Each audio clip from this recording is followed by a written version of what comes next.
Where the fuck is McClay?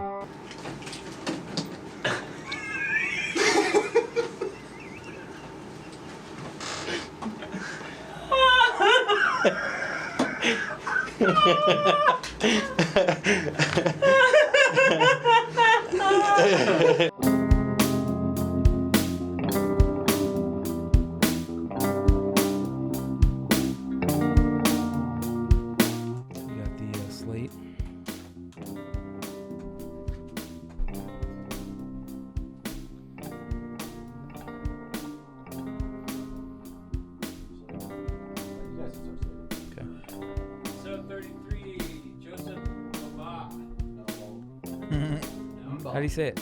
Mbah. I bet you get that all the time.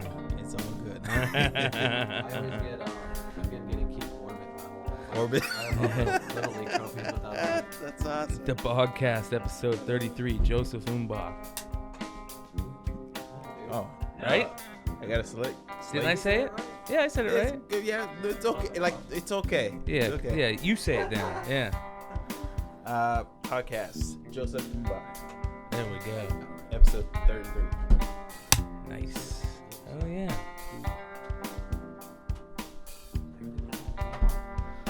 Cool. We're evolving. Yeah. Cool. This is the Bogcast episode 32. Hang on a second. 33. 33. Jesus. Okay, cool. We are officially sponsored by Bang Salon. Come get all your hair needs, including cuts, normal cuts, vivid colors, extensions, shampoo and styling, all under one roof at Bang Salon. Find and message Bang Salon on Instagram at Bang Salon at BANGDSALON. Use promo code Bogcast. for 20% off your first visit. So come down and get banged by Jordan. But if you really bang her, I'll fucking kill you. Also, Awesome. Cool. Thank you. make sure to check out the Absolute Geek Podcast live every Friday night at 7:30 Arizona time, and the Tales from the Flip Side podcast live every Monday night on YouTube at 6:30 Arizona time, 9:30 Eastern time. Cool, sweet, awesome. I'm really excited for our next guest. He's a film director, writer, producer. He created the Paradox film universe. Correct me if I get anything wrong. No, it's okay. And included is he wrote and direct Genesis, Fall of the Empire, and just recently Expo. Joseph Mbah, how you doing, man? I'm doing good. How are you guys? Thanks for awesome, coming on, man. Yeah, man, I really appreciate you coming down to take the time and talk about your latest film and just movies in general, man. I got a lot of things I wanted to pick your brain about. So Cool. actually what I was telling him on the way here is how I don't tell these guys who the guests are, and they're not really immersed in the film community like we are. So I have a bunch of questions that I want to get to, but it's cool because then he's learning about it and kind of asking just spontaneous things and stuff like that. So maybe we could just talk about your recent film expo that just came out. How does it feel after putting, I don't know, was it 2 years you put into it? 2 years? How does it feel after putting 2 years of I could guess your heart and soul into an art project, and then finally it's out? Like, what does it feel like? Is it? I'm going through a slate of emotions. I'm very excited. I'm very happy that it's out. Before it came out, it was nervousness that I was feeling because like only a couple of people have seen the movie while I was working on it and stuff like that. But yeah, I was just nervous. I'm like, man. Just of like what people's response? Yeah, or? You never know if they're gonna hate or love, what you create, because it's your passion. It's something that I spend a lot of time on. So I'm like, I just don't know, and especially, first thing I wanted to make sure that I didn't disappoint the cast and crew who gave me the time and effort, and everybody was so nice filming, shooting the movie, and just the whole process was beautiful. I'm sorry, and oh, no problem. Yeah. Oh, you can keep on though. Cool. Is that cool? Yeah, that works. So yeah, the whole process was so beautiful that I didn't want to disappoint everyone that helped make the movie. But then right after that, it's like, oh man, the internet is brutal. Once you my God, yeah. It's like once you put anything out to the world, man, the internet will let you know how much you suck. As an artist, you kind of just have to face that reality that no matter what you do, you're gonna get shit on. That's right. And as a matter of fact, I was telling these guys when we started this podcast, like, I'll know when we're doing something at least decently well when we start getting thumbs down and shitty comments. You know what I mean? Because I think it's great. I don't mind it. You know what I mean? But you're right. It is hard to fucking read, especially I just can't imagine just directing a film. That thing seems like the most stressful, crazy thing to take on, and I really do respect you for doing that. You know what I mean? I mean, that's a lot of work. So can you explain to my buddies Expo a little bit? So Expo is basically, in a nutshell, is about a guy who's struggling. He's an ex-soldier who's struggling to make ends meet, and when he finally seemed like is getting things together, he's got a new job, everything is going well. He drives for rich people. He's like Uber for rich people, and one of his client's daughters gets kidnapped, kind of like taken. His client's daughter get kidnapped, and he's the only suspect in that whole situation. Everybody else have been cleared, so he takes it up on himself instead of him making a decision to work with police officers, because he has a criminal background, even though he's ex-military, but he's just made a flaw. Yeah. So he's like, I don't trust the cops. They're gonna just try to stick me with it. So I'm gonna go on a journey to try to clear my name, and that's basically what the whole movie is. Him having 3 days to try to clear his name and all the chaos that goes into it, and action and fights and all of that good stuff. So, yeah. What went into writing this? I mean, is this something that is in your background, or did you know somebody that kind of relates to this, or what made you decide to? Great question. Stole one of my questions, asshole. No, I'm just kidding. I'm just playing. Oh, that's great. You're right. That's an amazing question. I'm just fucking with you. I know. So the initial seed, the initial idea came when another director friend of mine was working on a commercial for a nonprofit that deals with human trafficking, and I was the DP for that. The friend I'm talking about is Nick Laravere from Oculus Films. Shout out to Nick. So his mom at the time was working with this nonprofit, and he was directing the commercial, and I was the DP for it. So I get a chance to learn some stuff about it, but what really shocked me about it is that Arizona itself is probably the worst place in the United States when it comes to human trafficking, and no one talks about it. Mm-hmm. So just learning that just kind of sparked something in me, and I was like, I think I want to make a movie about this, but at the same time, I didn't want to, the kind of movie that might touch people's feelings and stuff like that and make them do something about it will be more like a drama. I like action, so I'm like, how can I take this thing that I want to say something about and put it in the world that I enjoy making movies about? Make it exciting. Exactly. So that's how Expo came about, pretty much. Yeah. Very cool. And that's in the same world as Genesis, right? Yes. So it was like, I got that universe, idea. I mean, it's all in Paradox Universe. Yeah. So is my guy the same guy? Is the same guy. Yeah. So I'm glad you guys are asking this question and give me a chance to kind of explain myself. Yeah, for sure. So with Paradox Universe, like I have this whole goal of what I want to do with it in the future and how everything connects and all of that stuff. And I made Genesis, and I learned a lot. I learned a lot as a filmmaker, just as a business person, all around from making Genesis. And one of the things I learned was watching DC and Marvel, and watching DC struggle versus how Marvel is succeeding. And one of the things I took away from that is Marvel focused more on telling good stories and making good movies versus how well their universe connected. For sure, yeah. DC, which I love DC, but DC struggled because they were focusing too much on, we got to make this connect and this connect, and then the movies themselves and the stories they're trying to tell suffered. Yeah, and they are also trying to play catch up. Right. I think when they could have just started one by one, and then they could have followed the same formula, and it would have been later, but it would have been just as successful, I think. Exactly. But yeah, that was rushed. Yeah. So So I was making the same mistake with Paradox Universe. I was focused a lot on, oh man, how this character connects to this character and this and that. And then in doing that, the story, like, you know, I mean, again, Genesis was my first movie, so I can't beat myself up too much for that. But at the same time, I was doing the same mistake. I was focusing on the overall universe and instead of focusing on the particular story that I'm trying to tell. And a little bit of it bled over into Expo. And then after I made Expo, while I was editing, I was like, I got to stop. Yeah. I got to stop. I got to focus on the script. And telling good story. And then, you know, if people start becoming a fan of each movie and all of that stuff and want to find out how everything connects, then I can venture more into that. But right now, I'm like, just tell good stories. I'm glad you brought it really quick. I just glad you brought up that point because I think everything starts with a good script, and you have to have that locked in. And if it's not a good script, it's not going to ever be a great film or television show or whatever. That's and right. I think that's a lot of problems here in Phoenix, that people just rush the first draft and then it's like, what the fuck? Yep. You know what I'm saying? So. And I was just like that. What was the moment or the point where you finally realized that decision that, well, there's something going off the rails here and I got to stop? Because that's pretty awesome to be able to say it that easy, that, hey, I realized this was going this way and that I was making a mistake. I mean, to get to that point. I realized that after the first cut of Expo. Wow.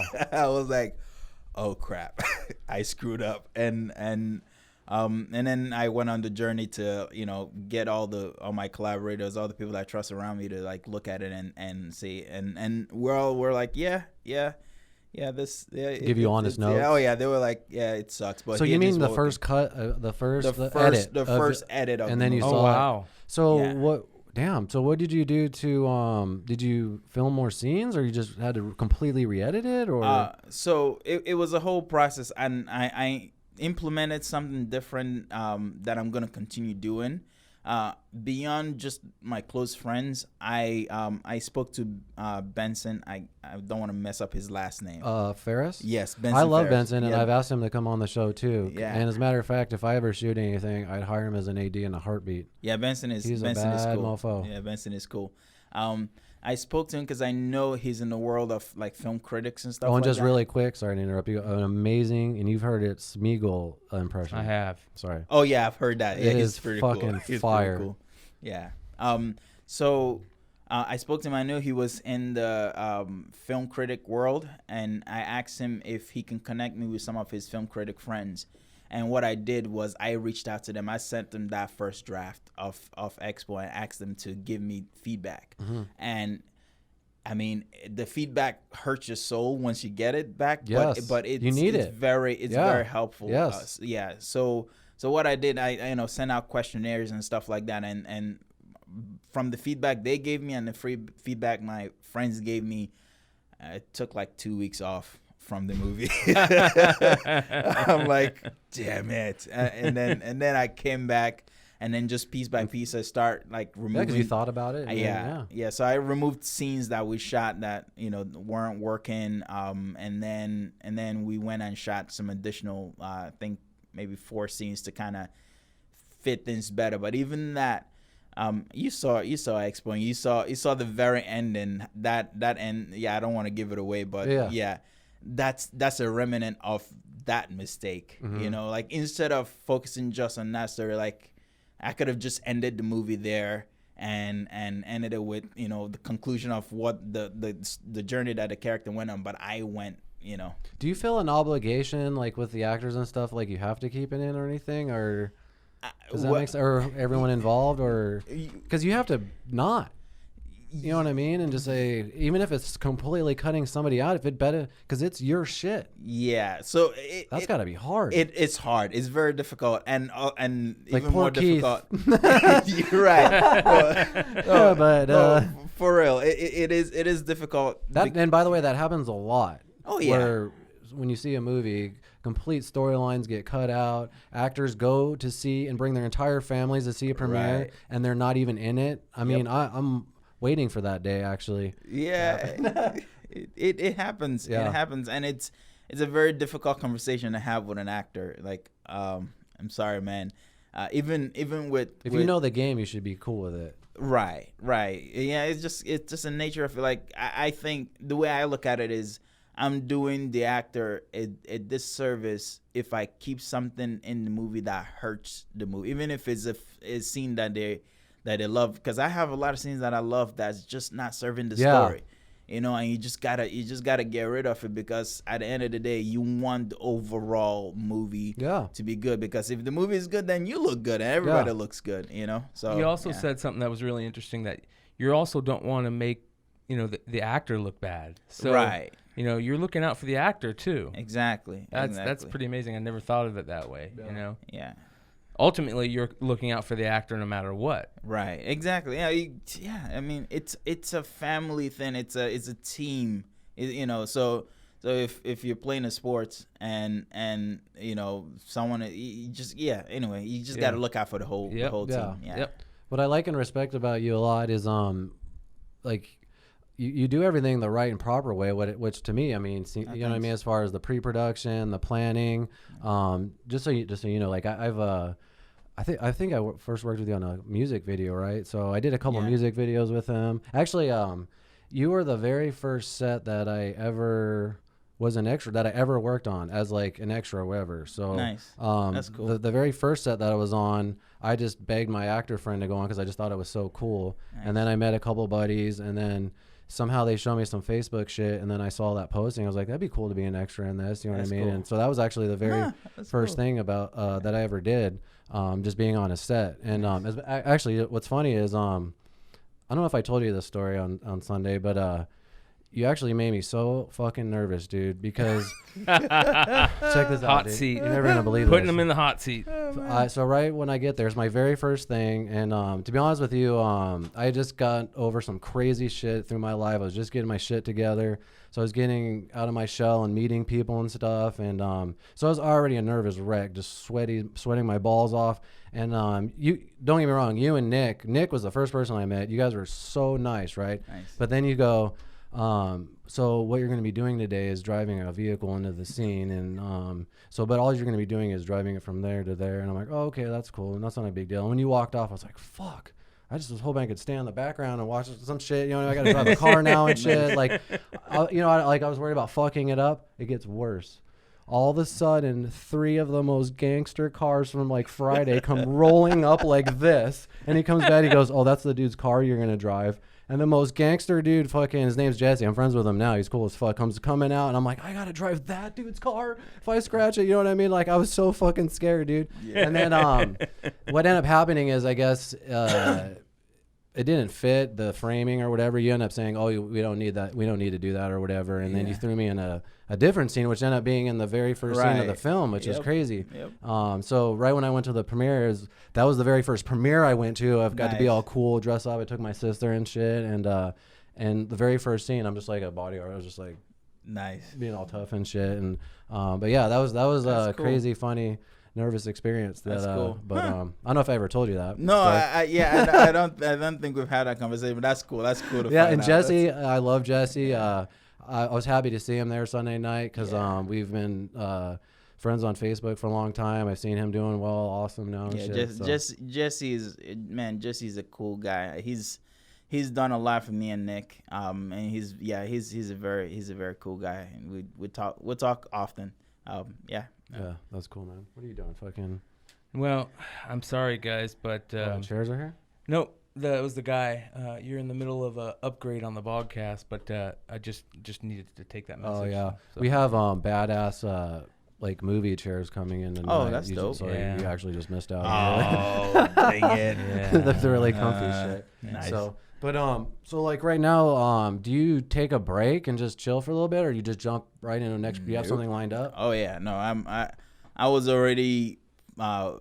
You have a water there, by the way, just really quick. Oh, so cool. Yeah. Thank you. I would drink the water. Yeah. I got thirsty and shit. I just forgot to tell you. Yeah, you're probably like everybody else that goes creator crazy, and you have like 4 projects going on at once. Yeah, no, I have probably 5 or 6 films in my head / outline that I want to work on. Wow. And each of them I kind of set them aside like, okay, this is this is too expensive. This is too difficult for me to work on right now. So I need to do other things that's gonna give me the experience I need to be able to pull those off. But yeah, I have a film that I am currently writing that I'm gonna direct next. So, and I'm trying to push myself. You know, my goal with each film I do is to try to learn from the last one and then take all that I've learned and improve and then make better and grow from there. So how does the writing process start and the idea even for the film? Is it something that just comes to your head out of nowhere and you just come up with the outline, or do you have a writing system, like you write every day for an hour, or like how does that work? Yeah, no, I don't. Well, usually how it happens is just some random things.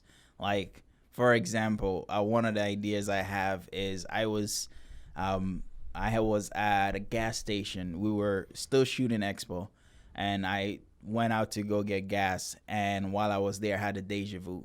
I don't know if I'm saying that right. And that just sparked an idea, and I started asking myself, why do we have deja vus? And from there, it just developed into a whole movie. I don't think I've ever had that like that. You've never had deja vu? I don't think I've ever had that. It's a weird experience where you feel like you've been you missed it. Keith said, I don't think I've ever had that. My brother does one of these. Nice. That was awesome. Sorry. So yeah, my ideas come from the most random places. And then is it in the Paradox universe? Yes. Oh, yes. Oh, that's cool. Yeah, all of it ends up fitting in within the Paradox universe. I don't know. They just kind of do. So this current film that I'm writing, the idea came from I helped Amber. Amber is my girlfriend, and she's also my co-producer on a lot of the stuff I work on. I was helping her move furniture, and it was a hard furniture to move, and I'm like, I wonder if there's I don't want to talk about what it is, but it sparked. I love how ideas spark. It just sparked an idea where it's weird, and then I turned to her, I'm like, what if this? And then from that, what if that? I'm like, man. You just start writing, and then do you know where it goes, like the story, or you just kind of figure it out as you're going? I don't start writing right away. I sit with that idea in my head and just kind of build on it and build on it and build on it, and eventually I get to a point where I'm like, okay, I need to start writing things down because now it's just too much ideas, and then I just kind of do my first draft, where I just out on the paper. My first draft is basically a ball of ideas. And then from there, like I Ember reads it, and then I send it to Nick, and then they read it, and Nick calls me back. He's like, so what do you think? I'm like, Nick, just tell me what you think about it. He's like, right. I'm like, just tell me. And then he's like, all right, well, and then he, lays it out for me, what's working and what's not working. And then from there, I'm like, okay. Then I do another draft where I take all the stuff that's working and refine it and build the characters and build the arcs and all of that stuff, and then just goes from there, draft after draft and feedback after feedback. I think right now I've even got feedback from Kenny Mitchell, who's an awesome sound guy. Yeah, the boom guy. He's also very cool when it comes to story and stuff like that. So just friends feedback. That's very important to do, man. That's I think he actually showed me a video, turned me on to a video of all people, Jonah Hill on The Breakfast Club, and he was talking about, because he did mid-90s recently, and when he was writing the script, I don't know if you remember this, he wouldn't say, but he said he gave it to a bunch of his famous film friends, and a lot of them were like, I give friend ending notes. Are you sure you want to hear this? Right. And he's like, bring it. Yes. And I think that's just very important to suck your ego up and fucking just and take that, because it's only going to make it better. It can only get better, I think, with that. And you don't have to take what they say even. Right. So, and people are going to have an opinion of it either way eventually, so why not get it from the people closest to you, Exactly. So that's why I love this guy, because I could show him anything and he'll tell me right away if it's dog shit or and that's how actually I know if it's okay or not. He's like, actually that was pretty cool. I'm like, fuck yeah, all right. Nice. And so yeah, I don't know why people don't get that, especially like if you're friends with somebody. It's like you're already friends. It's not like the person wants to do something to hurt you. If you're already good friends with them, anything he's telling you is not because he wants to hurt you. It's because he wants to help you. Exactly. And it's hard to take. Like Chris was talking about wanting to give people guitar lessons, and Brian was like, "You're not a good guitar player." Chris was like, "Yeah."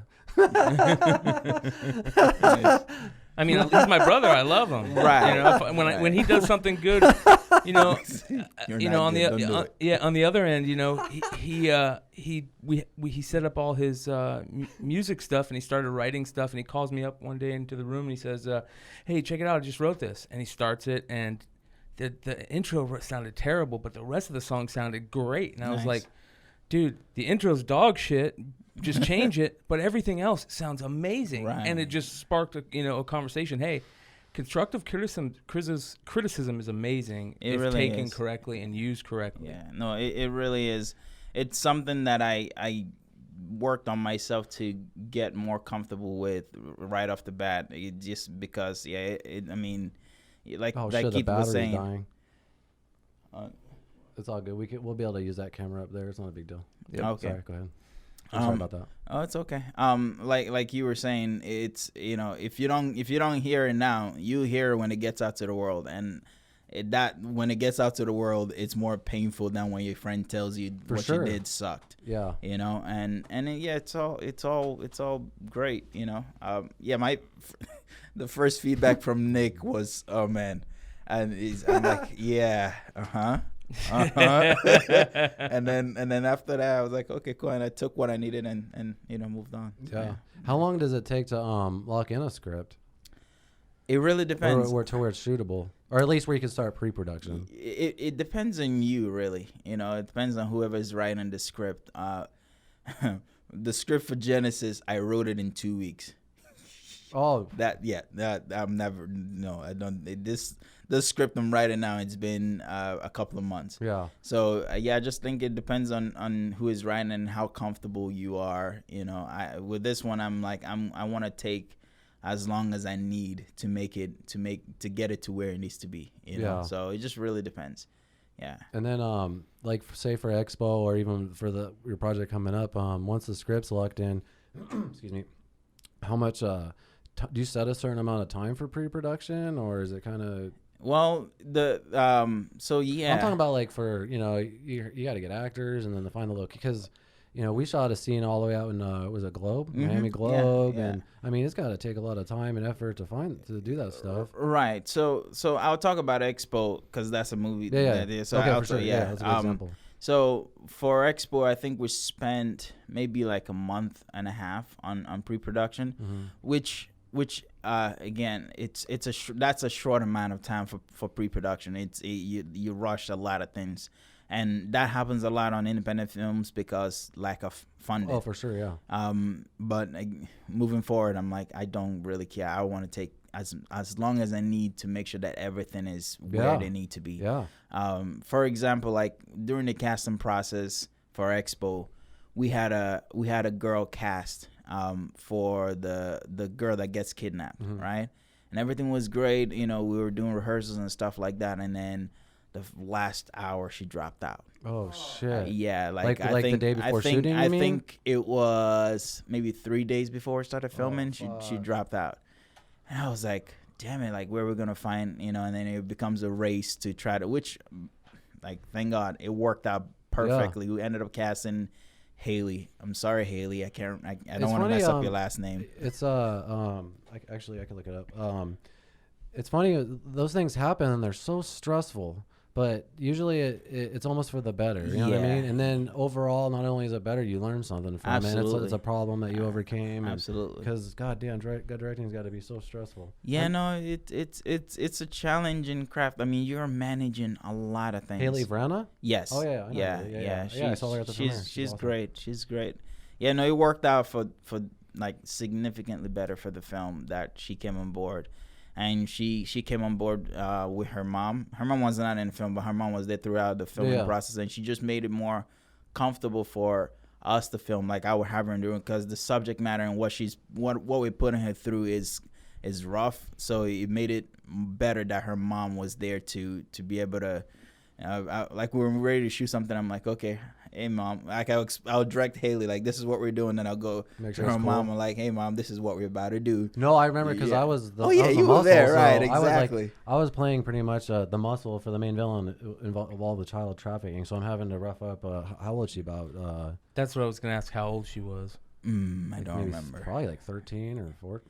That's maybe that's actually, Amelia. Oh yeah, Amelia, I think was like, I'd say probably 14 at the time. Yeah. But I remember you having to do it with all of them. Right. Yeah, exactly. So you gotta just balance it out and make sure everybody is comfortable, you know. Yeah, that's interesting. I didn't think about that, having to work with minors, how that works out, and you know, that's kind of. Yeah, and I've made a whole movie where you're dealing with kids. And you're when you're directing kids, you're not just directing kids, you're directing the kids and the parents and / co-directing the kids and their parents, and you have to be comfortable doing that, because that's a great point. Like things you think might work while you're trying to explain it to the kid, and the kid don't get it, but their parent would be like, hey Timmy, do that. You know, like, you know, remember that one thing you did in the house, and then you do that, and then they would nail it perfectly. So but some of those parents can be a pain in the ass, I'm sure. The same when time it doesn't work, when it doesn't work, and I've had that happen too. When it doesn't work and the parent is a pain. I haven't seen it here, but I've done a lot of projects in LA, and they have very strict rules and shit there, and a lot of those parents fuck. I don't even want to get into it, but it's pretty crazy. Yeah, it's rough. It's rough, but I'm just stoked we're running off. I'm sorry I keep looking over there. I'm a noob, but we just got this new camera we upgraded, and we just learned that the battery doesn't last that long. So, but we have backup. Cool. Yeah. Okay. But what the fuck were we just talking about? We're talking about pre-production, so I can go back to that. Yeah, do that for sure. Yeah, sorry, bro. So we pre-production for Expo was pretty much like a month and a half, and the first thing that we did, which is what we as a team, we figured out after making Genesis. I mean, we kind of had the idea of it, making Genesis, but after Genesis, we kind of refined it, which is once we have the idea of what the story is going to be about, because movies are so expensive to make, what makes it more affordable for us is that we think of all the resources that we have available. Like before I even write the script, so are you writing it with that in mind, right? Yes. Yeah, for sure. So I'm like, okay, we got. You're not writing a sci-fi. Exactly. Yeah. So like, for example, kind of, but not like really extravagant. No, for sure. So one that you can actually do. Yep. Yeah. So like, give you an example. Like the Globe location. Like I knew beforehand that we had that location available, and I knew how long we can use it for. So I kept all that in mind writing the movie. So with location scouting, is not as difficult for us, because we write the script with the locations in mind already. Like the house that we used for Expo was Ember's mom's house, and then Ember's dad's house. So we're gonna have that. But then as far as even the casting beforehand, I'm like, okay, I know Keith, I know Derek, and then, we just kind of go about it that way, and then it really comes down to, okay, how much do we have, how much have we all saved up, and so yeah, that's kind of how our pre-production goes. You have your own camera, right? Yeah. What kind of camera do you have? I have a Panasonic GH4. Right on. Yeah. And that's what you shot everything with? That's what we shot Expo on. Hell yeah, dude. Yeah. And so you're writing and running the camera too, right? Yeah, no, I mean directing and writing the camera right. Too, right? Yeah, no, I direct and I DP at the same time. When I first started filmmaking, that was not my intention. So just for people who aren't a film, what's a DP? I mean, a DP is a cinematographer, and the cinematographer is the basically the head of department for the camera department and the lighting and all that stuff. The DP kind of they know, but the audience, right? Yeah. So the DP kind of helps the director, bring their vision to life on camera, as far as how things look and feel, and operate the camera and all of that stuff. No, that's a good point, because there's a lot of people might not know what those roles are. You know, and I really respect what he does, because my favorite directors are the directors. Well, actually, Christopher Nolan doesn't run the camera, but the ones that do everything, they write, direct, and run the camera. I mean, that's a lot of fucking crazy shit, and that's why that's like respect that a lot. I get a lot of crap from all the filmmakers that I do that. They're like, oh, you can't you can direct and run the camera at the same time. You cannot. It does not allow you to focus on actors' performance and stuff like that. And I get what they're saying, but I've been doing it for so long that I don't even think about it. So I can run the camera and pay attention to a performance at the same time. And it's not like back in the days when you're shooting film and you cannot watch playback. Yeah. So I watch playback a lot. So I will get the shot, I will look at the performance, and I go back and watch playback with the actors, and we look at it and like, okay, maybe we could tweak this and change this, and then we'll go do it again. So it's like natural to me. But when I started filmmaking, that's not what I wanted to do. I became a DP because I kept having problems with other DPs. Because I was new to filmmaking, I get it, and I get it. I was new. Like I would say, okay, I want this shot and I wanted to do this, and they would just do something completely different. Is it hard to tell someone else the shot that you need and to get them to execute it, or? Then it was. Is this because you guys were so new? Because I was new and I didn't really know, and maybe you didn't know how to express it. I didn't know. Well, that's the thing. I knew what I wanted and I knew how to explain it. I just didn't know maybe all the right terms and all of that stuff to use. But like thinking about it, which is why I became a DP. I'm like, well, that you're there to help the director tell the story that they're trying to tell. So like you should be doing everything that you can to help them, instead of doing everything you can to not help them. So I think that's everybody, right? Exactly, like everybody, exactly. So just having that problems with DP, I was like, when I want to become a DP to show other DPs how you should treat directors. So when I DP for other directors, like whether it's a director that has years of experience or a director that's shooting their first whatever, I just work hard to make sure that I'm there to fully support them and make sure that they're getting the help that they need, even if they don't know what it is exactly that they're trying to achieve at the time. What is the number one quality or thing that you're looking for in somebody that when you're putting together a team to make a movie? What are you looking for in the people that you're hiring to do those roles? Is there something that you really search out? Absolutely. I think the first and foremost for me is I don't care your talent level or anything like that. I want to know about you as a person. Are you a nice person? Because the worst thing to have on set, which I've had, is when you have people that becomes a toxic, person like and they start and even if everybody else is nice on set, that one person can just infect everybody else with their negativity, and it just spreads and it ruins everything. So my first thing is like, are you a nice person? Yeah. Can you be kind to people? Can you say nice things? Like even, for example, one of the things that we do on set, which I haven't seen anyone else do it, is like, if we're shooting and we're having a long day, go take a nap if you need to. Like go just tell someone where they can find you, so that if we need you, we can come get you. But go take a nap, take it easy. Like that's my biggest thing. Like I want a very relaxed, chill environment, making movies. It's art. Why is everybody so stressed? Yes. Like if I want to be stressed, I will go back to my day job working for DirecTV, trying to sell. What I'm saying? Like it's film. It's supposed to be fun. It's supposed to be a collaboration. Like that's my first thing. Is like I want to make sure that everybody that works on this will walk away and be like, man, that was a nice experience. Yeah, and there's a good vibe the whole time. Right. So like making expo, like even when the days got difficult, I still remember us like, someone will go out, get us burrito, and then everybody would sit down and just tell jokes, play music, and eat burritos at 1 a.m. in the morning, finish, and then go back to filming. And that's why I got into filmmaking, because when I made my first movie, I just remember having so much fun doing it, and it was just me and my friends, and like there was no ego, there was none of those things. It was just a beautiful experience. So yeah, that's my first thing. Is like, are you a nice person? Are you going to make this a living hell, or are you going to make it a fun experience for everybody? Yes. And then from there, it's like, okay, show me your demo reel. Can you actually do it? So, yeah. Oh, sorry. No, go ahead, man. So do you ever get frustrated or super mad while you're on set? Yeah, I mean, everybody gets frustrated. So how do you deal with that, though? So you keep the vibe up and not let it affect anybody else. You just bottle it up. I mean, no. Go out in the room. Well, so what we do is like we when I say we, I mean me, Amber, and Nick. Like we stress like, if you're having a problem, if you're having a difficult time, just pull someone aside, and they will give you the time to go talk about it.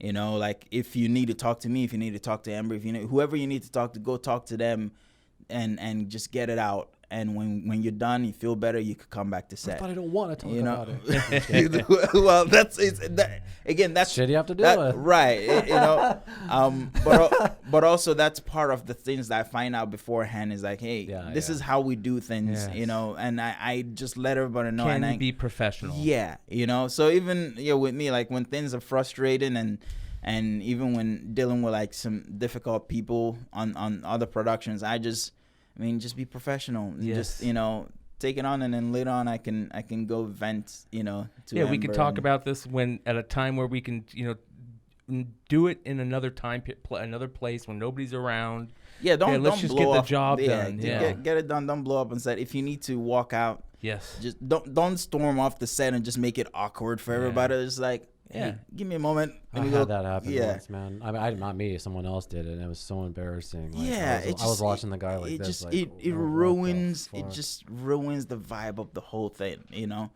don't do it.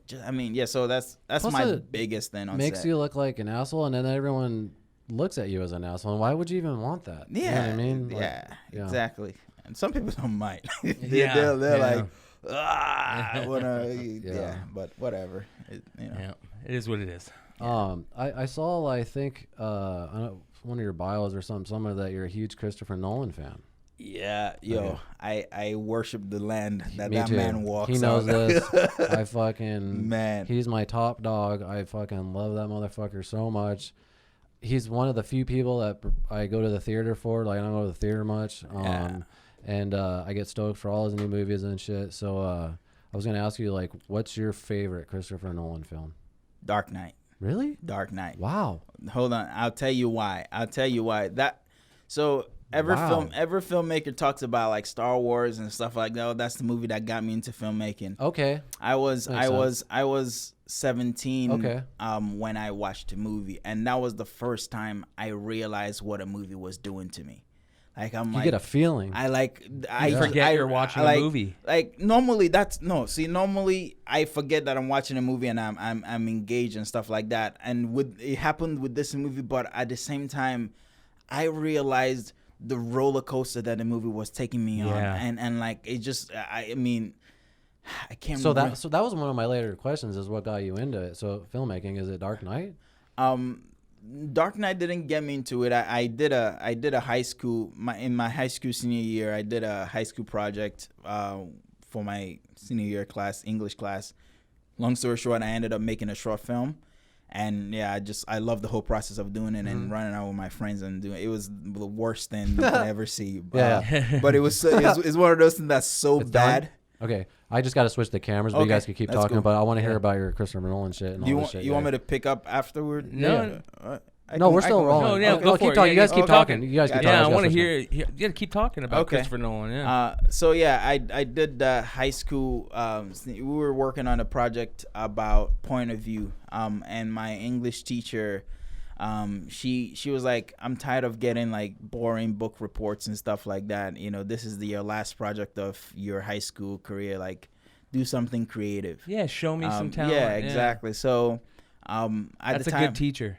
Yeah, she was amazing. She was probably she was the best English teacher I ever had in school, period. Yeah. She like challenged us to be creative, and at the time I was in Air Force Junior ROTC, and I was gonna go to college and do ROTC, and from there going to the Air Force. And then I came home from school one day, and just randomly my mom was like, she pulled me aside in the garage. She's like, Joe, I just don't see it. I just don't see you going into the military. I think you should like think about this again and think about something that comes to you naturally. Wow, yeah. And then I thought about it, and the two things I come up with was music and film, because art runs in the family. And when I was thinking about film, it wasn't film as we know it. Yeah. I was just like, oh, my older brother used to be an actor. I wonder if I can, write a script for this project that we have at school and maybe shoot a movie. And I told myself, if this goes well, this is what I'm going to do. Sorry. We're noobs here. So it's all good. Can you hear yourself in your? Yeah. Okay. Yeah. Good. Yeah. And I adjusted because it keeps falling back. No, you're good. I just want to make sure. Yeah. So Yeah, so I thought of that, and then I hand wrote a script. I just like took a piece of paper and just wrote a script based on a Nigerian movie that I watched as a kid. And then me and my friends. What's the name of the movie? It's called Yellow Fever. It's about a guy who, when he gets mad, he cannot control his hands, so he ends up slapping people. It's like a comedy, yeah. So I wrote a movie about basically the same thing, and just went around in school and shot it in classrooms and stuff like that. And I was acting as the guy, and I would get, someone would piss me off, and I'll get mad and I'll slap them and stuff like that. So it was, again, it was like the worst thing you can watch, but it was so bad that it was funny. and like my teacher brought like the principal in. She's like, because everyone else did like PowerPoints and stuff like that, and I was the only one that actually put the effort to make a whole movie, so a whole short film. So she brought the principal in, and he watched it, and he was like, "Oh man, this is so great." So I had so much fun doing it that I was like, "Man, I'm gonna do this." So I came to Arizona to go to Collins College. I ended up going to Paradise Valley Community College because I went there. Yeah. Really, it's because we got lost on our way to go to Collins College. Oh, damn. So I don't know how we ended up at Paradise Valley. My mom was like, "Hey, we gotta go look for direction. Let's go into this school and ask." And then we came in, and my mom is so gangster. She comes out. It's like, "Sit here." So I sat there, and then she comes back, and she's like, "You're registered." I was like, "What are you talking about? What do you mean I'm registered?" It's like, "Yeah." And you were gonna go into the military, right? Right. I was gonna go military, and then I was gonna go to Collins College. She's like, "Yeah, no, you go into Paradise Valley Community College." And by the way, I just found out the film teacher in this school, and she introduced me to Tony Deshay, who he's the film teacher / guidance counselor at the time. And then it was the best thing that could have happened. Yeah. Like I had 3 months of film class, which is how long their program lasted, and it was like the best 3 months of my life. And while I was in that film class is when I watched Dark Knight. He brought it to class when it came out to DVD, and he showed it. You had never seen it. And I never seen it. You never seen a Christopher Nolan film I've either? never. Wow. Well, here I'm gonna double back. Okay. So I watched the movie. I loved it. It blew me away. I was like, man, Fuck yeah. like this is what I want to do. I want to make movies that make people feel the way I just felt watching this movie. And then later on, I found out that I had watched I believe Insomnia. The the one with Nolan, Al Pacino and Robin Williams. I believe so. The one where it's in black and white and it kind of. No, that's Memento. Yeah, Memento. I'm sorry. That one's Memento. amazing. Yes. Yeah. That's the first one I saw. Right. That's the first one most people saw that were in America. That fucking movie blew my mind. Yeah. So I remembered after now finding out who Christopher Nolan is that I watched that movie. You'd seen it before. And I was like, it makes sense. Yeah. And I remember just not even understanding film as young as I was then, just knowing that I loved whatever I was watching. So yeah, that's how I fell in love with Christopher Nolan. What is your favorite Christopher Nolan film? Prestige for sure. That's my favorite movie of all time. I think The Prestige is just one of those few movies where you could watch again and then you're like, holy shit, just because of the story and all the subtext that's going on in it and shit. I think it's shot well. It's the only movie, I guess his new movie, but that doesn't have a score by Hans Zimmer. Oh, but really? the score is awesome on it. I still do like it. Oh, Hans but is I'm not such scoring the new one? No, because he had a choice between that and Dune, and he said he's such a fan of the Dune books that he decided to do that. I know it does suck. I'm kind of bummed out about that. That is kind of sad. But just really quick, I'm such a Christopher Nolan nerd that I watched Memento backwards. Like I watched the very end and would rewind. So technically forwards. Right. You know what I mean? That's cool. Yeah. But another crazy thing, I don't think I've ever told you this, man, but The Dark Knight blew me away too, but this is kind of getting deep, but Dark Knight saved my life in a weird, odd way. Like, because when I was 28 years old, man, I was in a dark, fucked up spot, and I honestly didn't know what I was going to do with my life, and I was like, fuck this world.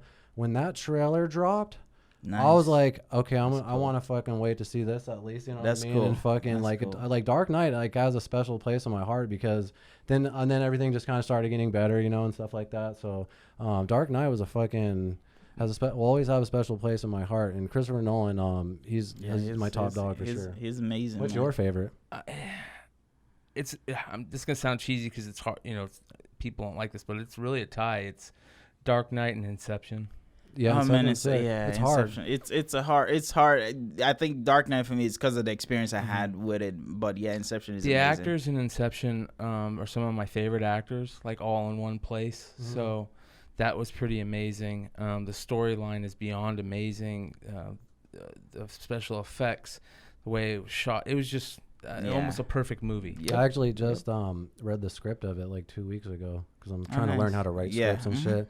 But I could totally see the actors not even said this. They didn't even really understand what they were doing. But which makes they it just even know better. that Christopher Nolan's a badass. Right. It would make sense. So yeah.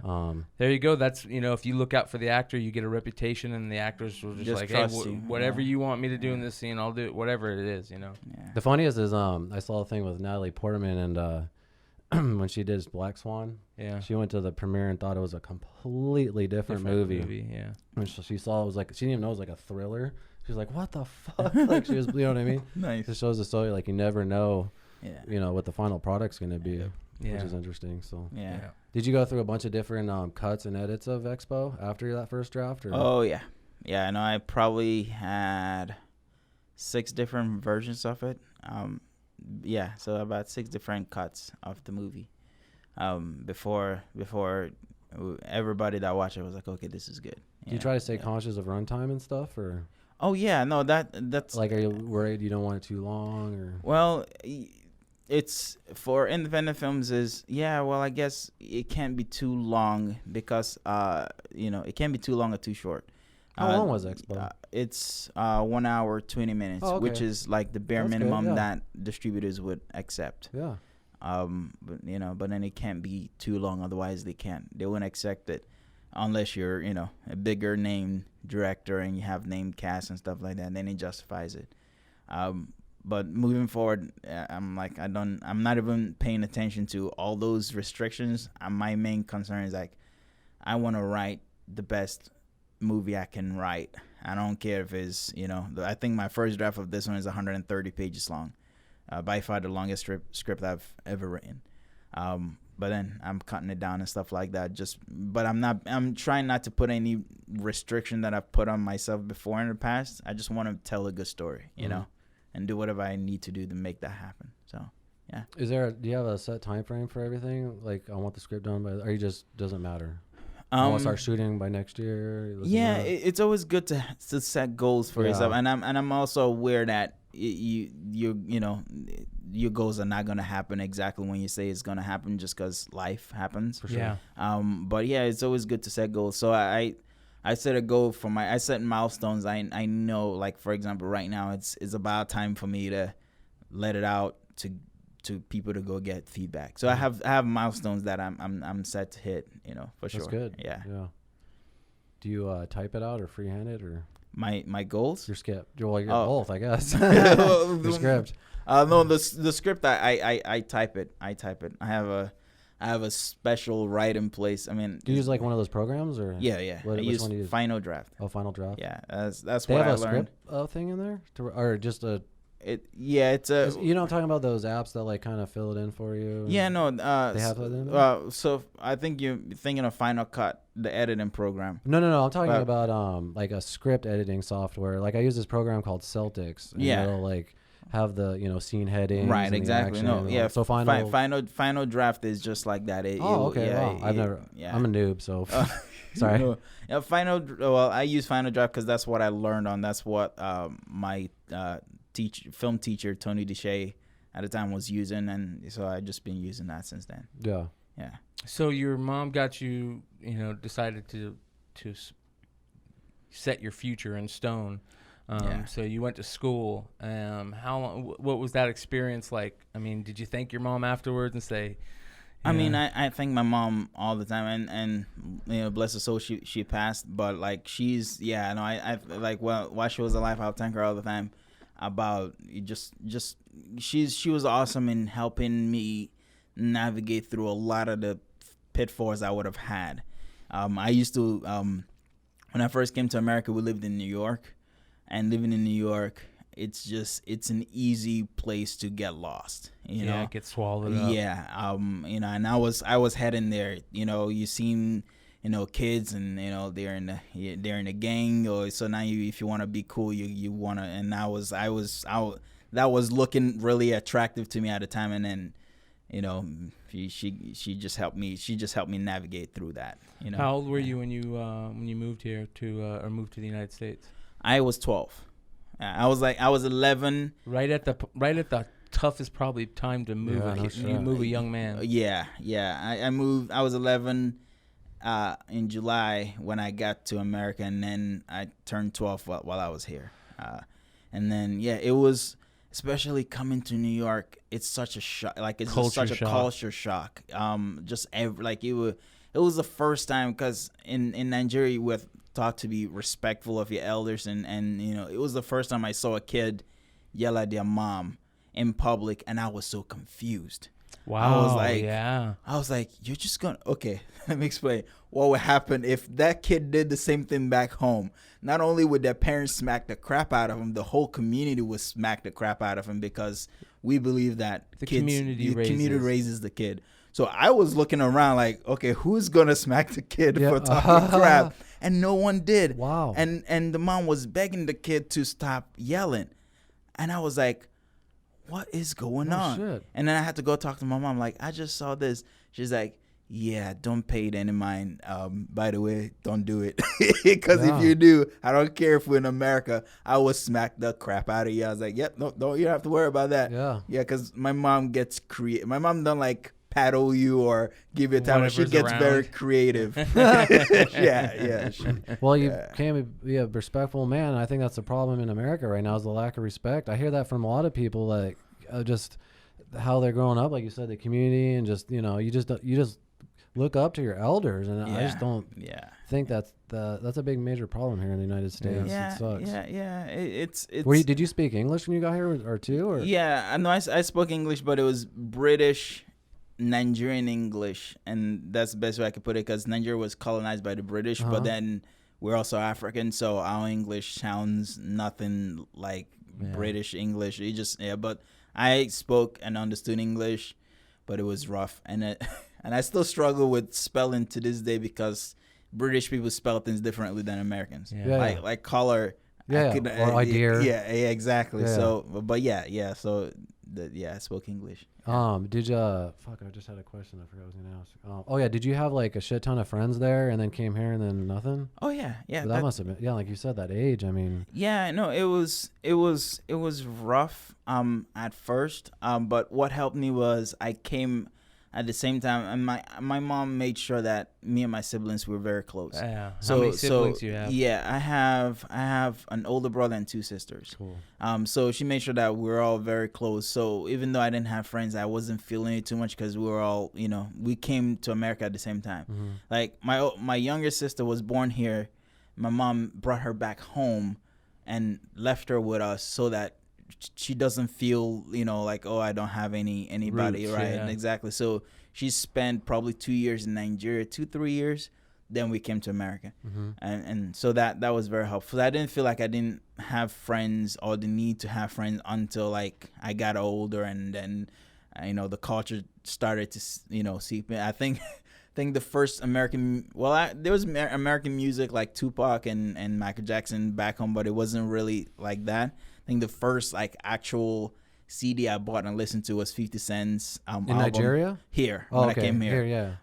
And all of those things started to like, so you started learning the language. I started learning the language and figuring out what a gangster is. Well, what kind of pop culture did you have in Nigeria growing up? I mean, did you have American pop culture there at all? Or? It was very limited. It was like, those 2 people I mentioned was Michael Jackson and Tupac. Huh? And it wasn't even that I've listened to the music. It's just I know people talked about them, and no, not people, adults talked about them, and I would hear catchphrases here and there, and that's all I knew. Mm-hmm.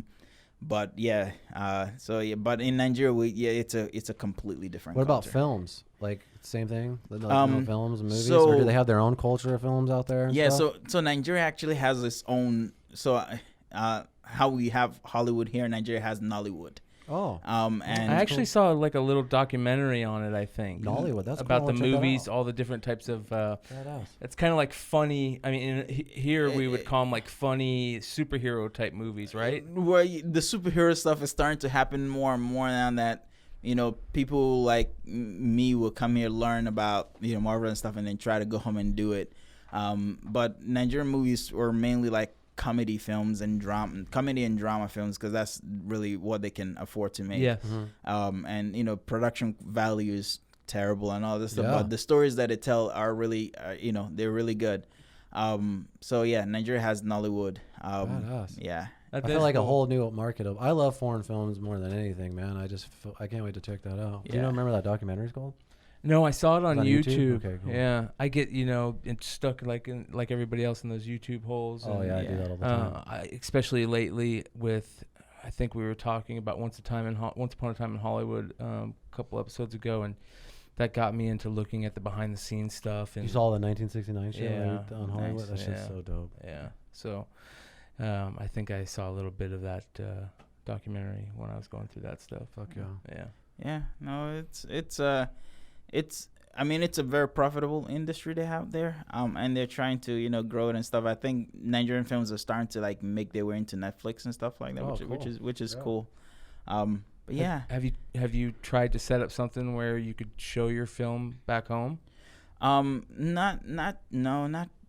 Not back home, not show it, and you know, my people get mad at me for, they always ask, why don't you know, go back home and Do it here? yeah, but to go back to the question you're talking about, like what I fell in love with is, you know, American films. And if you Yeah. make American films and try to show back home, it doesn't work, Yeah. because they have their own taste. They have the things that they want to see. So what I want to make is not what they want to see, and it would be a clash, you know. But to go back to what you were talking about, as a kid, I did watch American films. Yeah. I watched Jackie Chan movies. I watched Arnold Schwarzenegger movies, Terminator, Rambo. Like I watched Yeah. all All the those stuff. classics. Yeah, I watched all those on cassette tapes. I know kids probably don't know what cassette tapes are. But yeah, that's We know, we're old as fuck. Yeah. Seriously, we're old, man. I remember one of my biggest memories, I might have told it on the show already, one of my biggest memories as a kid was going and renting Empire Strikes Back on Beta. Because nice. because my dad had just got a Betamax, and we had to go to this special video store that sold Beta, and it was behind the Taco Bell there on 43rd Avenue and Bell Road back in the day. Nice. And they had a big, huge poster that had, remember that movie Critters? Fuck yeah. Yeah, and I can remember seeing that poster, walking in and seeing that Critters poster, and just being like a little kid and being like, wow, this place is it was that total old school video store, hole in the wall, cave type It's atmosphere. like the setting for late fees. Yes, exactly. Yes. Wish I was still around. Yeah, it was very cool. But we all know what happened to Betamax. Yeah. Yeah. And Laserdisc. Yeah, and Star Wars. And Star Wars. Yeah. Nice. Did you watch Star Wars? You into Star Wars? I didn't. So I Yeah. didn't grow up on Star Wars. Yeah. I think I watched I watched a little bit of it as a kid, but then I watched my actual first film when they reboot the universe and stuff. So my first actual Star Wars film was the first. The prequels? Yeah. Yeah. But Oh, that's That's weird. Yeah. yeah, everybody says that. It's like you missed out. I always wondered about that. Just people growing up watching it out of. To me, the order is 4, 5, 6, 1, 2, 3. But Yeah. I gave up on Star Wars. I was watching a thing the other day. I think me and my brother were watching it where the same question was asked, and it was the same thing where this young man had came up at the time when the prequels came out, and his favorite Star Wars film, even after seeing 4, 5, and 6, is Revenge of the Sith. Yeah. So that was kind of weird. Yeah, I just suggest everybody watch Mr. Plinkett's episode 1 review. It's Yes. the greatest thing of all time. Yes. Do you know who Mr. Plinkett is? I've heard of it. He does these amazing he just shits on George Lucas on like Nice. episode 1, 2, and 3, but he has another show called Half in the Bag where I don't like movie reviews, but these guys do a really comical, interesting, funny take on movie reviews, and I share a lot of similar opinions and tastes with them too. That's so cool.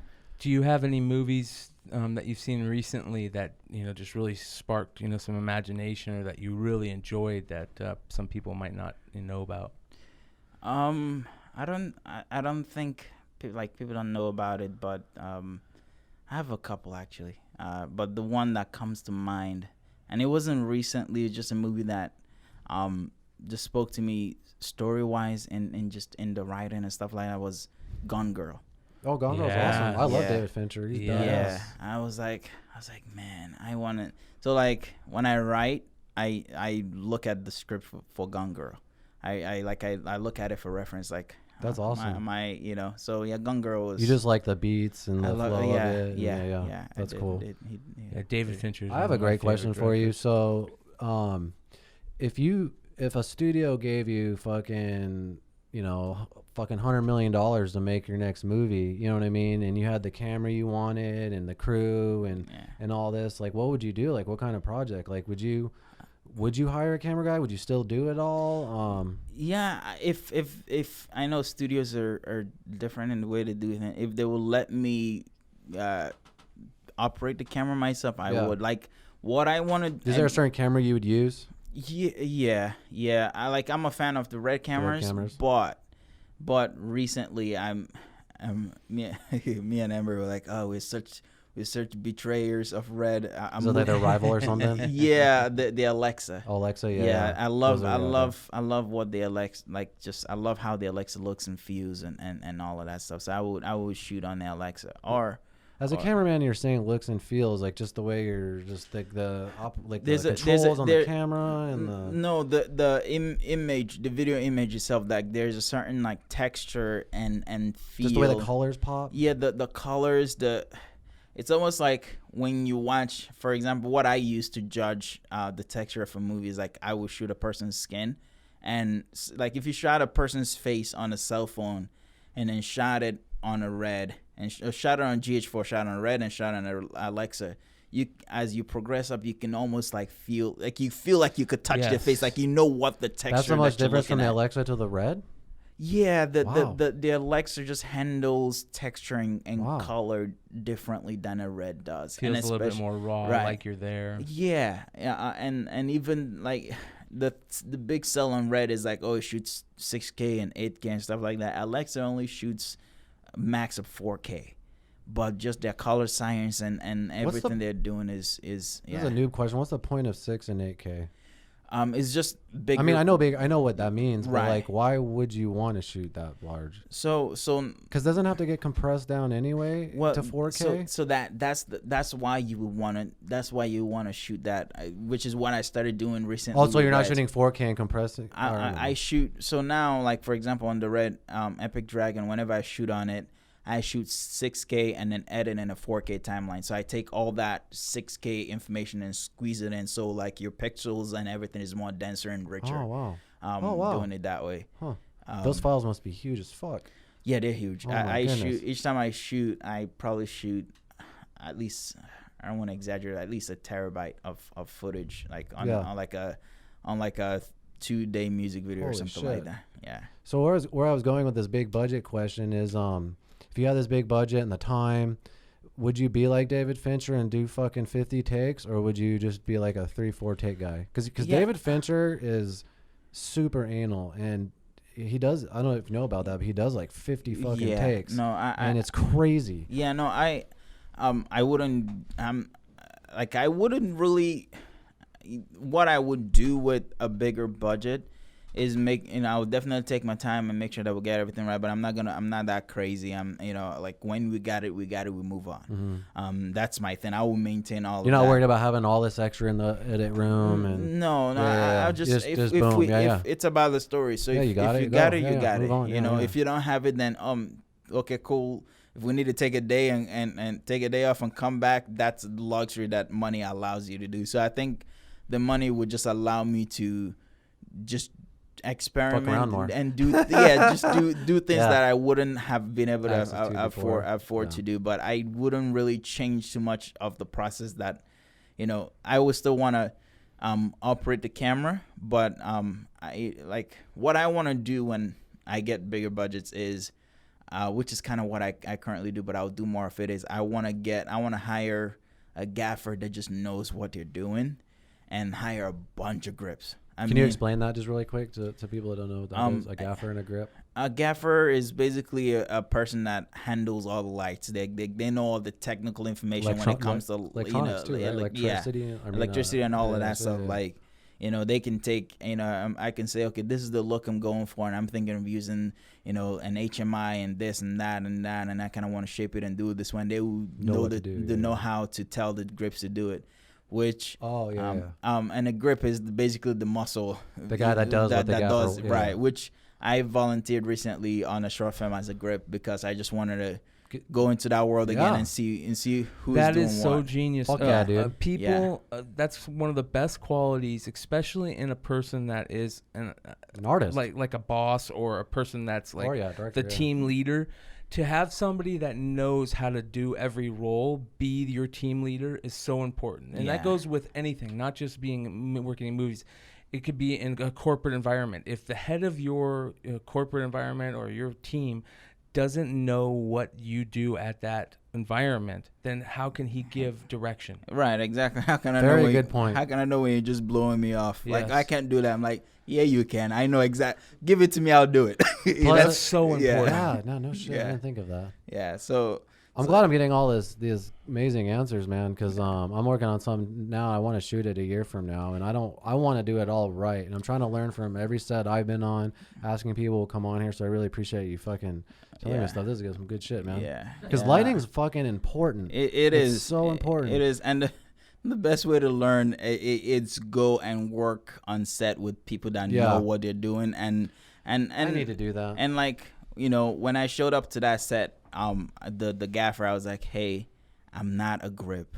That's not what I do. So I was just like, hey, teach me. I'm open for you to teach me how you do. And I learned a lot. I only worked probably like 6 hours on that set, but I learned a lot of things that I didn't know, and I got to, I'm like, okay, this person, and then I get to, because they're not. I hope they don't stop inviting me to sets because it is, but like, I'm like, okay, I can see this person works hard, because they're not looking at me as the director, so people can be more free and be themselves and work the way they normally work. So, so I'm like, okay, this person works well. This person kind of goofs up. So if I'm looking for, I'm not gonna hire you. Oh yeah. So that kind of you learn a lot of that way too. Yeah, for sure. So I pick up those vibes too from people like, fuck that guy. He's cool. He's cool. Fuck you. Yep. What's your thoughts on the local film community here in the Valley? Well, I think from where it was when I first started to now, I think it's gotten a lot better. It's gotten a lot better. It definitely has room to grow, but it's gotten a lot better. I mean, we used to deal with a lot of the crap with, scammers that would come into town like, yo, I'm making this $10 million movie, and they would just get everybody hyped and excited, and they would just take people money and then skip down. Oh wow, I never heard of that. You never heard of that? No. Oh man, I just got in the game stories a couple years ago, but that's fucking crazy. No, Holy shit, I got stories. But yeah, no. But it's getting better. I'm seeing a lot more quality and people that care about their project come out.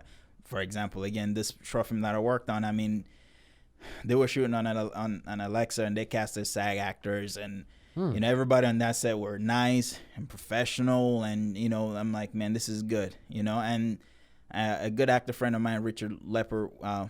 Sorry if I know Lepper. Yeah. He worked on their previous film, and he talked highly of them. So when this came up, my friend Jack Dallywater was like, hey, I'm working on this film. They need help. I was like, yeah, I'm there. So yeah, it's getting better for sure. Very cool. Yeah. Yeah, just how much time do we have left? Little Mike, I lost track. Oh, we got like 5 minutes left. Yeah. Sweet. Hell yeah, man. Oh, cool. Great show so far. Yeah, dude. Shit goes by fast. I know it's hot as fucking here. I had to turn the AC on our sound. So good. Yeah. Do you have anything you want to plug or anything you want to fucking talk about before? I want to plug Expo. Yeah. Please. So let's talk about where you can get it. You can find it. Right now, Expo is available on cable on demand. I know not everybody has cable these days, but I mean, it's pretty. For me, that's cool. Growing up watching TVs on demand, yo, that's a. I'm saying, I'm like, yo, that's cool. So I can go on demand right now, and And yeah, so if you got cable on demand, you can rent sweet. Expo for, I think it's going for $2.99 or Oh, $3.99 dude, that's or something amazing. like that. Badass, dude. Yeah. Yeah, so that's where Definitely it is now. check it out. And I have guys. a badass gun battle scene you can check Yes, out. in it. his And scene is good. His scene you know is what's good. funny about that too is when we were shooting that, I was telling him, he was laughing. Because I felt like a little kid, obviously all the effects are Right. on later, but I'm not giving anything away. It turned out. But yeah. Yeah. you were saying, you're like, you could say some shit here or whatever, and I was like, fuck you, and then you're like, it's PG-13, and that's Turn it down. and then I go, screw you, and Yeah. that's what made it in. So I was like, hell yeah. Yeah. So I just thought that was funny. It was Because cool. like I have such a bad mouth, and I was like, I don't even know what to say now. Like, so that was some improv, by the way. It turned out very well. Can they see it? Is there anywhere we can see it on the internet, or we can rent it on the internet? So it's gonna come out on demand, like Amazon Prime and all the other streaming platforms later on down the line. So they kind of have a strategy that they're Gotcha. implementing. So Very cool. cable on demand and streaming later. Very cool. Yeah. Nice. Do you want to plug any of your older films or well, anything else? if Anything, you man? I Your want to websites? plug Paradox Universe. Paradox, yeah. ParadoxUniverse.net. We got some cool merchandise on there. Hell yeah. So if you watch Expo and you like it, you can go purchase some shirts and tank tops and hats and stuff with Expo or Paradox Universe on it. And it's paradoxuniverse.net/clothing. So Okay. yeah, Cool. Very cool. yep. Check And then, out Expo. Do you have an Instagram account? or give them a like on Facebook too. I know you guys have a Facebook page. Yeah, Paradox Universe. We're on Facebook, Paradox Universe 1. And then Instagram is Paradox Unit Films. Okay. And then if you like me personally, you want to follow me, you can find me Joseph_Mbah. That's MBAH on Instagram. Very Yeah. cool. Yeah. Well, sweet, man. I really appreciate you taking the time to come on. I love having especially filmmakers come on and I could pick their brain, and you open it up and tell me all this badass shit, so I'm trying to incorporate all this stuff into my own world and stuff like that. So anytime you have a project coming up that you want to promote, or just even if you want to just come on and bullshit or whatever, man, just hit me up. We'll get you on here. So Awesome. No, So, no problem. It's yeah. been fun. It's been really fun. I appreciate you guys having me on. And then I don't know if it's next Sunday or the following Sunday. I know Derek's coming on and a couple other people, so we'll be able to get the expo Cool. word Cool. going, with the next few podcasts and stuff like that. Yeah. So no, it's really cool, man. And I had a blast at the premiere too, man. Usually Awesome. when I go to a premiere of a project I got to pay at the film bar to see it, and so it was nice Oh. to actually have a nice red Yeah, carpet. yeah. And sorry I don't really do any of that stuff, so kind of sorry I snuck in the back and just Oh kind of no, like it's everyone's no, like, I didn't even know you were there. It was Yeah. like Yeah. but yeah, that was really nice, man. And the venue was nice. The film was cool, man. I fucking Awesome. really enjoyed. My girlfriend really enjoyed it. So Awesome. It was Well, cool, man. Yeah, we definitely wanted to do something nice to say thank you to everybody who helped us make the movie. Yeah. Because it was such a blast. The most fun I've had making a feature film. Sweet. So yeah, we just want to do that to say thanks. well, yeah. Very Well, cool. good luck on the next project, and then and if Chad's still alive, fucking hit me up. So. Chad is still I'll send alive. you my Chad demo. is still alive, and there's definitely places. And I try not to precast people before. I know. because the I'm just script trying. I'm trying changes. to. Yeah. Don't forget about Chad. Don't forget Chad. Nice. All right. He's got a good shot. He shot that dude's finger off. Yes, he did. It doesn't kill him. It shoots it. Cut. That's Great a wrap. show. All right, thanks, bro. That's a wrap.